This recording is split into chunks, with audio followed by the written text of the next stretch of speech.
Hello, everyone's. I am here for 911 on Fox, Season 3, Episode 9. If you're new to my channel, welcome. If you're returning, you a family member, you one of my peoples, welcome back.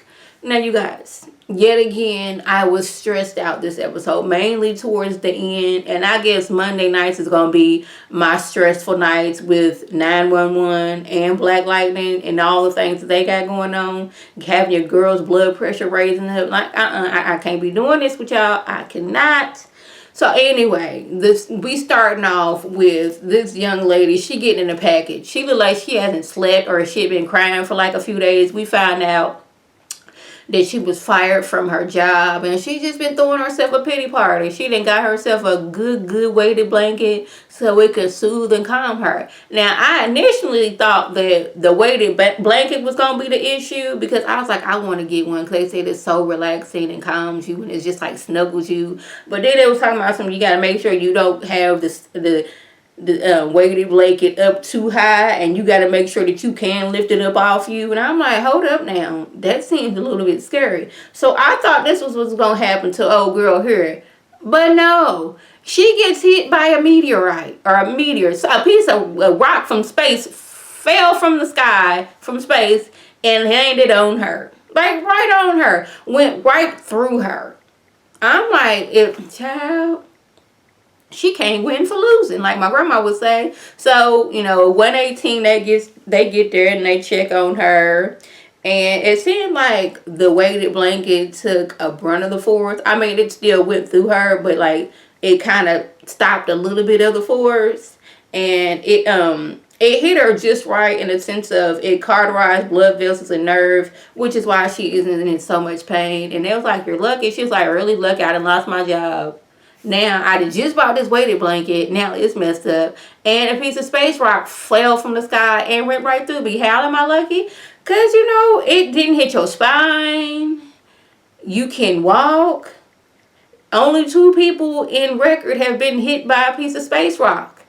You are going to be famous, boo-boo. I guess Bucket's on this, natural disaster kick since, he survived the tsunami and everything. I was like, I can see that. But she don't see herself as being lucky. Now, I don't know why Buck thought it was a good idea if he could, grab this piece of space rock. It looked like it was still hot. So, yeah, maybe we shouldn't touch this. Maybe we should give the people from, like, the museum they know how to handle things like this and not touch this with our bare hands. Just saying. Hen, Maddie, and Eddie, they all go to therapy about their separate issues. Hen, she isn't sleeping at all. She's not sleeping much. And when she does close her eyes, she just is reliving the accident over and over again. All she's seeing is the ambulance hitting the car crushing around this girl, and the girl dying. And it's going in slow motion every time she closes her eyes. And she's stressed out about it, like rightfully so. She believes that she is the reason why this young lady at their prime, about to format Philharmonics, I believe it was. And now she feels because of her, she is no longer there. Eddie is dealing with the loss of his wife, like first letting her back in, thinking that they are going to, be a family again, only for her to say that she wants a divorce, and then she passes away. He's dealing with that, dealing with Christopher and his emotions about losing the mama, and on top of that, Christopher being a part of the tsunami.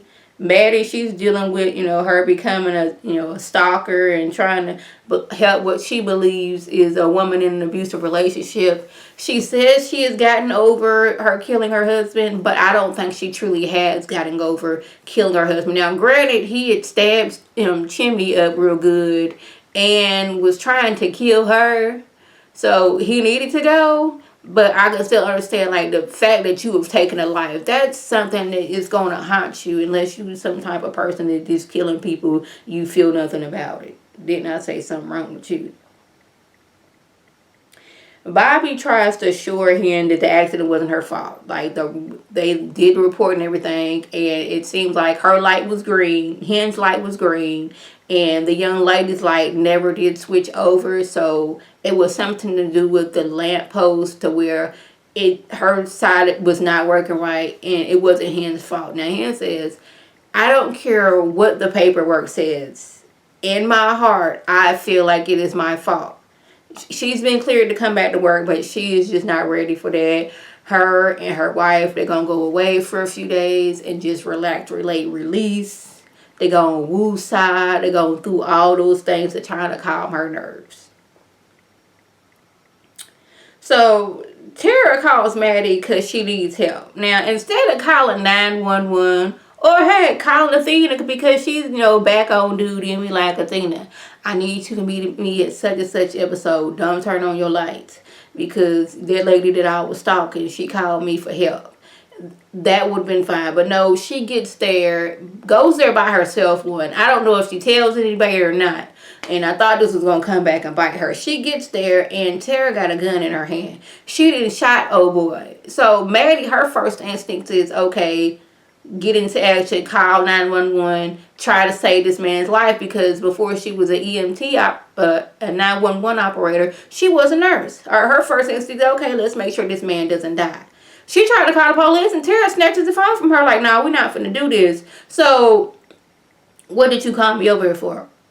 If it wasn't to help you call 911 or what, why didn't you call 911? Was you trying to let him die? But she's like, no, we can't do this. She up her, Maddie, she went over there and got some kitchen appliances and she had to cut a hole in his chest to, because I guess his lung collapsed. But I was like, I watched enough, ER, Grey's Anatomy, and Untold Stories of the ER, and all kind of shows about the ER. And I know just putting a hole in his chest wasn't gonna do it. You needed to put a chest tube in so that blood can come off, so his lungs can, inflate. So I knew that.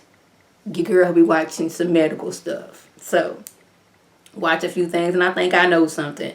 But she's not really trying to let her do that. So finally, she's like, you don't want to let your husband die. I killed my husband. And it's not a nice feeling at all. So finally, we able to call the police. And she was like, look here. There's a gun on scene. A person's been shot. Yada, yada, yada. They get there. Put your hands up. She's like, I can only put one of my hands up because I have, my finger inside this man's chest. And this is keeping him alive. So I can't put both my hands up. But, they take him off to the hospital. And the police like, Maddie, you can leave. The husband said he shot himself. And she's like, now what? He shot himself? This is the story we're going with? Tara says, he'll forgive me if I forgive him. So, Maddie, you done your due diligence. You tried to save her before. She got you fired. Well, not fired, but suspended for stalking, which you should have been, suspended for stalking because you were stalking this girl. She called you again for help. You went over there for help after she shot her husband. You've done all that you can do and should do. Okay? If she called you again, like, I can't save you because you don't want to be saved. I've tried it before twice. You ain't want my help. Ain't going to be a third time. So, there is a truck containing radioactive material and it crashes.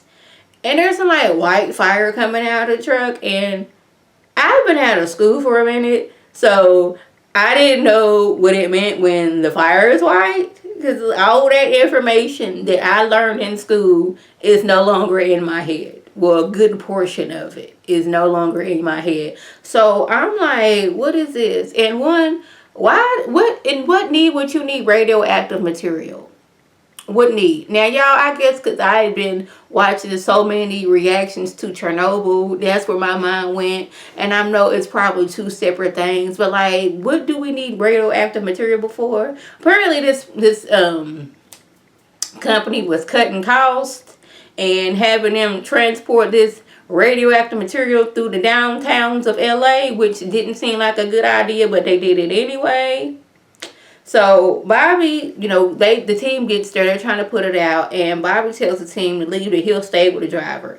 And I was just sitting there like, I know nothing but not having a Bobby while he's standing here trying to help this man, waiting for the liquid nitrogen to come in and get it out. I was like, I know nothing but happen to him. He better not have a scrape, a cut, a cough, nothing. But they was able to get it out. And I'm telling y'all, this this episode had me on edge because I was like, is it gonna blow up? Is Bobby gonna have some, effects of, inhaling all of these fumes? What's going on? They get to the hospital, they get them there. They didn't first they are before they get to the hospital, they gotta wash you down with all the, washing off, agents and all that stuff, put you in a little contamination tent and all those things. He seemed, most of the tests seemed fine. Some were elevated, but like we need to watch that over the course of a few days. I'm not alarmed as of yet, but if things get to turning, we're going to have to do some things. And I'm like, I don't want this we come back next week and Bobby in the hospital on life support. I know I don't want that. Okay. He seems fine and everything's going to be cool. Now, a little bit like Athena, she was kind of mad at her daughter. And I guess the statement, for her college acceptance paper, she was saying how basically her mama's an enemy or something like that. I'm not going to go on to because I didn't really write it down. But Athena was feeling some type of way. And what's his name? The daddy, he just sitting there chilling I read the paper, but she a teenager, you get over it. I'm like, does he live there too? Because he's always there with a drink in his hand, just as happy as all get out. Now, they all one big happy family, there's nothing wrong with that, but he's just as comfortable as could be. I guess it's like, I built this house, and I built that deck by hand. I'm going to be here as much as I want to. And Bobby don't seem to care because they real good friends. So, yeah, that was the gist. If I left anything out, by all means, leave a comment below. If you're new to my channel, welcome. Feel free to subscribe. It's free all day, every day, free 99. Make sure your notifications are on. So in my beautiful face, puts up a video. You can click on it. You can like it. You can share it with your people. You can come over here and be one of my people. If you already a family member, people, welcome back. Y'all know what to do. Tell your people to tell their people to come over and be one of my peoples. This is Lady T signing off. Have a good one.